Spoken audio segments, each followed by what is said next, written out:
Selanjutnya dari rumusan masalah, alasan Gojek melakukan ekspansi ke Singapura. Yang kedua, bagaimana pertumbuhan market size di Singapura. Yang ketiga, bagaimana kebijakan pemerintah Singapura terhadap investasi asing. Yang keempat, bagaimana faktor ekonomi makro dapat mempengaruhi keputusan Gojek untuk melakukan direct foreign investment di Singapura. Tujuan penulisan yang pertama untuk mengetahui alasan Gojek melakukan ekspansinya ke Singapura. Yang kedua, untuk mengetahui pertumbuhan market size di Singapura. Yang ketiga, untuk mengetahui kebijakan pemerintah Singapura terhadap investasi asing. Yang keempat, untuk mengetahui faktor ekonomi yang mempengaruhi keputusan Gojek melakukan direct foreign investment di Singapura. Manfaat penulisan yang pertama, menambah wawasan terhadap alasan ekspansi Gojek ke Singapura. Yang kedua, menambah wawasan pembaca mengenai pertumbuhan market size di Singapura. Yang ketiga, menambah wawasan pembaca mengenai kebijakan pemerintah asing terhadap investasi asing. Yang keempat, menambah wawasan pembaca mengenai faktor ekonomi keputusan Gojek untuk melakukan direct foreign investment. Pengorganisasian tulisan yang pertama ada pendahuluan berisikan penjelasan singkat mengenai ekspansi ke Singapura oleh Grab dengan pokok pembahasan, identifikasi masalah, tujuan, manfaat, dan struktur tulisannya. Yang kedua ada tinjauan pustaka yang berisikan penjelasan mengenai teori-teori dan konsep yang berkaitan dengan pokok pembahasan makalah. Yang ketiga, pembahasan yaitu alasan Gojek melakukan ekspansi ke Singapura, bagaimana pertumbuhan market size di Singapura, bagaimana kebijakan pemerintah Singapura terhadap investasi asing, bagaimana faktor ekonomi makro dapat mempengaruhi keputusan Gojek untuk melakukan direct foreign investment-nya di Singapura. Yang keempat ada konklusi dan rekomendasi yang menjelaskan ringkasan isi dan anjuran dari pembahas makalahnya. Perusahaan multinasional memiliki banyak cara dan metode untuk mengembangkan keuntungan dan nilai perusahaan yang berbeda dengan metode atau cara dari perusahaan domestik. Salah satu metode yang cukup sering digunakan oleh perusahaan multinasional adalah foreign direct investment. Foreign direct investment sendiri merupakan suatu kegiatan penanaman modal ke perusahaan yang berada di negara asing dengan syarat jumlah modal yang ditanam memungkinkan investor untuk memiliki kontrol atas perusahaan tersebut. Adapun secara garis besar, motif dari perusahaan multinasional melakukan foreign direct investment dapat dibagi menjadi dua, yaitu motif yang berkaitan dengan pendapatan dan motif yang berkaitan dengan pengeluaran. Terkait dengan memperluas pasar, seringkali perusahaan multinasional mengalami banyak tantangan dalam pasar domestik, seperti tingginya tingkat persaingan atau jumlah permintaan dalam pasar sudah terpenuhi seutuhnya. Dalam mengatasi hal ini, perusahaan dapat untuk melakukan foreign direct investment ke negara asing untuk mencari sumber permintaan dan memperluas pasar. Nah, selanjutnya eksploitasi keunggulan kompetitif. Ketika sebuah perusahaan multinasional punya keunggulan atau keterampilan tertentu yang bisa membuatnya sukses di negara asal, maka perusahaan multinasional ini juga punya kemungkinan untuk bisa sukses di negara lain menggunakan keunggulannya tersebut. Kemudian selanjutnya terkait dengan diversifikasi internasional. Sama halnya dengan investor pada umumnya, perusahaan juga perlu melakukan diversifikasi untuk meminimalkan risiko sementara masih menjaga tingkat keuntungan atau bahkan meningkatkan tingkat keuntungan tersebut. Motif terakhir adalah terkait dengan upaya defensif dari perusahaan. Seringkali perusahaan multinasional akan dihadapkan dengan berbagai macam peraturan atau pembatasan dari pemerintah yang tidak menguntungkan perusahaan. Oleh karena itu, dalam rangka meminimalkan dampak tersebut, perusahaan multinasional dapat melakukan FDI. Selanjutnya adalah motif yang terkait dengan pengeluaran perusahaan. Selain pertumbuhan pendapatan, perusahaan juga bisa mengurangi pengeluaran melalui FDI. Nah, motif pertama adalah untuk memaksimalkan economies of scale. Nah, perusahaan dapat melakukan FDI untuk memaksimalkan economies of scale dalam rangka untuk memaksimalkan tingkat produksi dan mengurangi biaya produksi. Nah, selanjutnya terkait dengan faktor produksi. Seringkali faktor produksi dalam negeri memiliki keterbatasan, seperti harga sewa lahan yang mahal atau harga pekerja yang tinggi, atau juga keterampilan tenaga kerja yang kurang mumpuni. Oleh karena itu, perusahaan dapat mencari faktor produksi di negara asing untuk meminimalkan biaya-biaya ini. Selanjutnya adalah biaya transportasi. Biaya transportasi bahan baku seringkali juga memakan biaya yang tinggi. Oleh karena itu, perusahaan multinasional akan berusaha untuk meminimalkan biaya tersebut dengan cara melakukan produksi di negara asal bahan baku. Selanjutnya, akuisisi teknologi asing yang berada di negara asing. Nah, ini juga seringkali menjadi alasan dilakukannya FDI. Teknologi ini harapannya dapat meningkatkan efisiensi dan efektivitas produksi yang akan mampu menekan biaya produksi. Motif terakhir terkait dengan pengeluaran perusahaan adalah sebagai upaya reaktif atas fluktuasi nilai tukar.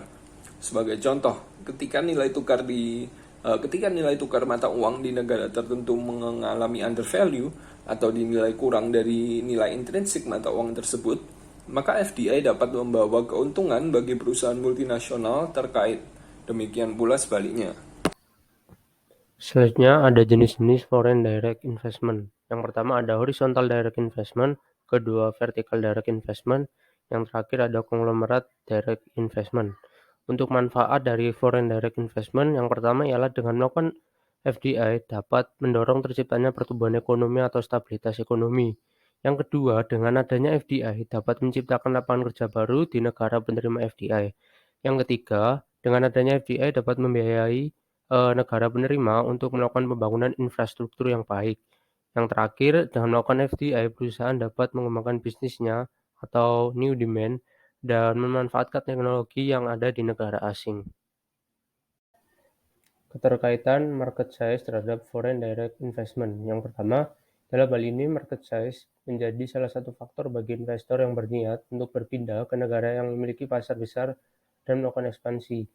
Hal tersebut karena investor berharap jika akan terdapat daya beli yang lebih tinggi di negara dengan pasar besar. Kemudian ada keterkaitan tingkat inflasi terhadap foreign direct investment, yaitu tingkat inflasi yang tinggi pada suatu negara dipandang dapat menyebabkan kerusakan atau daya tarik investor, karena biasanya hal tersebut menggambarkan ketidakseimbangan ekonomi pada suatu negara. Kemudian keterkaitan stabilitas politik terhadap foreign direct investment. Terjadinya ketidakstabilan di negara dapat dilihat sebagai kondisi yang memunculkan perubahan dalam sebuah pemerintahan di suatu negara. Akibatnya, kebijakan pemerintahan bisa saja berubah setiap saat dan menjadi masalah yang baru bagi perusahaan. Keterkaitan kebijakan pemerintah terhadap foreign direct investment. Hal ini sangat berpengaruh dalam kegiatan investasi, seperti pengenaan tarif tertentu yang akan meninggikan biaya investasi. Dan hal ini dapat menjadi pertimbangan para investor ketika ingin berinvestasi di suatu negara. Pembahasan yang pertama, alasan Gojek melakukan ekspansi ke Singapura. Pada Januari 2019, Gojek memasuki kawasan Singapura, namun perkembangan Gojek tidak cepat, karena masyarakat Singapura sudah terbiasa menggunakan Grab sebagai produk aslinya.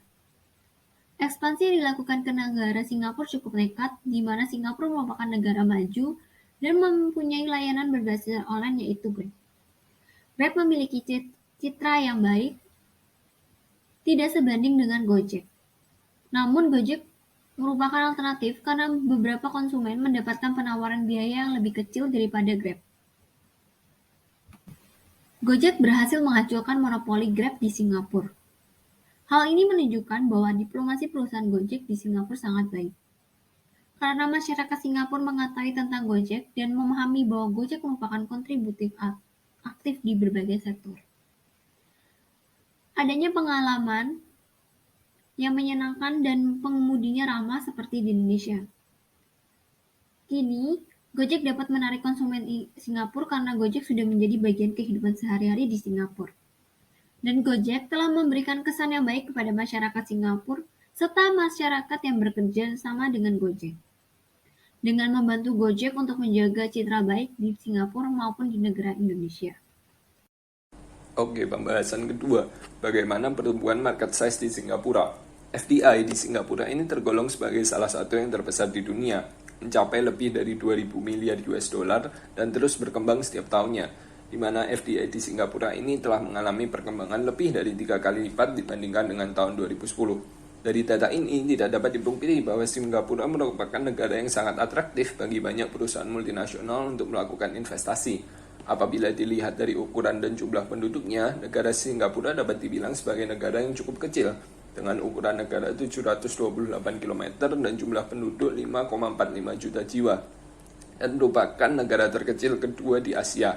Nah, tapi meskipun demikian, negara Singapura merupakan negara maju dengan ekonomi sangat kuat, dengan GDP per kapita di Singapura menempati posisi sebagai kedua terkuat di dunia. Nah, GDP per kapita Singapura ini cenderung terus mengalami peningkatan setiap tahunnya. Hal ini menunjukkan bahwa masyarakat Singapura memiliki daya beli dan tingkat permintaan yang sangat kuat. Lokasi Singapura juga sangat strategis, dekat dengan banyak pasar Asia Pasifik lainnya, sehingga Singapura menjadi titik pertemuan global antara banyak perusahaan multinasional dan regional. Selain itu, Singapura memiliki iklim politik yang terbilang cukup sangat stabil. Beberapa faktor inilah yang mengakibatkan Singapura sebagai negara yang sangat atraktif di mata investor global. Tingkat pengeluaran masyarakat Singapura yang tergolong cukup tinggi juga erat kaitannya dengan penetrasi internet yang sangat tinggi di Singapura, di mana masyarakat akan menghabiskan rata-rata lebih dari $1.000 per tahunnya khusus untuk belanja online.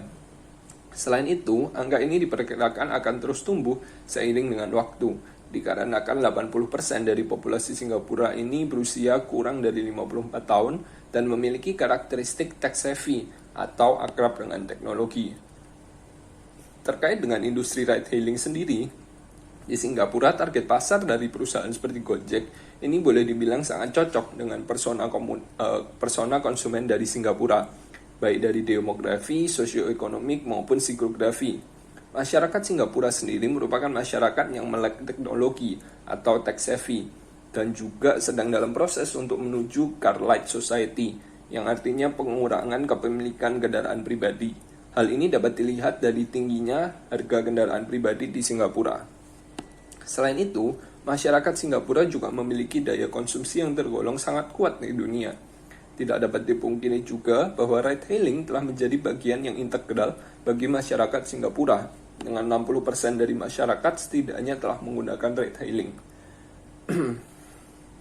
Ditambah dengan keadaan pandemi yang membatasi penggerakan masyarakat Singapura, hal ini dapat dibilang cukup menguntungkan perusahaan yang bergerak di bidang ride-hailing, dikarenakan terjadi peningkatan jumlah permintaan yang cukup drastis terhadap produk dan jasa yang ditawarkan.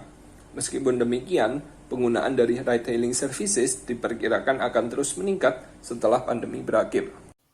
Pembahasan nomor 3, bagaimana kebijakan pemerintah Singapura terhadap investasi asing.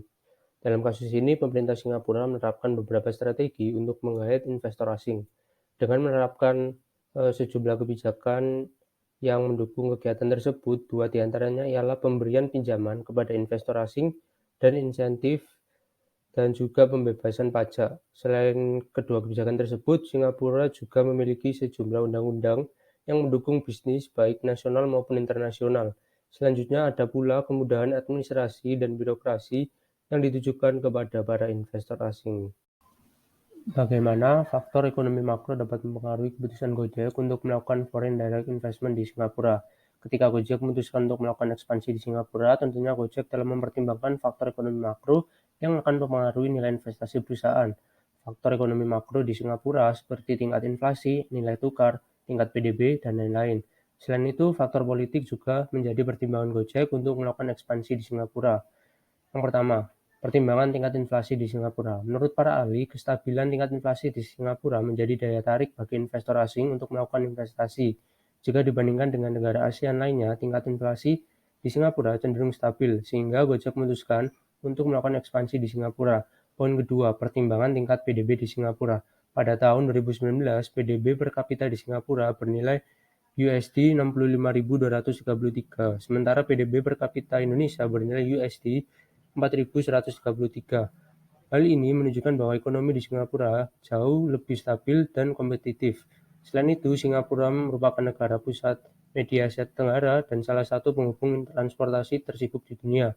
Dengan memilih berinvestasi di Singapura, Gojek dapat mengembangkan dan memperkenalkan bisnisnya di pasar yang strategis. Selain itu, dampak positif yang diberikan dalam jangka waktu yang panjang dapat didapat jika melakukan ekspansi di Singapura. Poin selanjutnya ialah pertimbangan tingkat stabilitas politik di Singapura. Gojek menilai negara Singapura memiliki pemerintahan yang dapat menjaga stabilitas politik dan bersih dari praktik politik yang merugikan. Hal ini menjadi poin positif bagi Singapura karena saat ini kondisi politik di dunia tengah berubah-ubah. Hal ini telah menjadi jaminan tersendiri bagi keamanan penanaman modal Gojek di Singapura. Kesimpulan dan saran. Kesimpulan, adanya perkembangan transportasi dan perkembangan zaman, Gojek melakukan ekspansinya ke negara Singapura. Gojek melakukan ekspansi yang cukup nekat di mana Singapura merupakan negara maju dan mempunyai layanan berbasis online yaitu Grab. Kini Gojek dapat menarik konsumen Singapura karena Gojek sudah menjadi bagian dari kehidupan sehari-hari di masyarakat Singapura dan Gojek telah memberikan kesan yang baik. Kemudian foreign direct investment di Singapura telah mengalami perkembangan lebih dari 3 kali lipat dibandingkan dengan tahun 2010. Rekomendasi. Keputusan Gojek untuk melakukan ekspansi ke Singapura merupakan salah satu langkah strategis untuk mengembangkan bisnisnya. Namun, Gojek perlu berhati-hati dalam menghadapi resiko-resiko yang mungkin akan muncul secara tiba-tiba, seperti kebijakan pemerintah Singapura. Dan Gojek perlu menjaga nama baiknya di Singapura, sehingga Gojek perlu menerapkan standar pelayanan yang bermutu tinggi, kemudian pengawasan dan penyeleksian SDM yang ketat.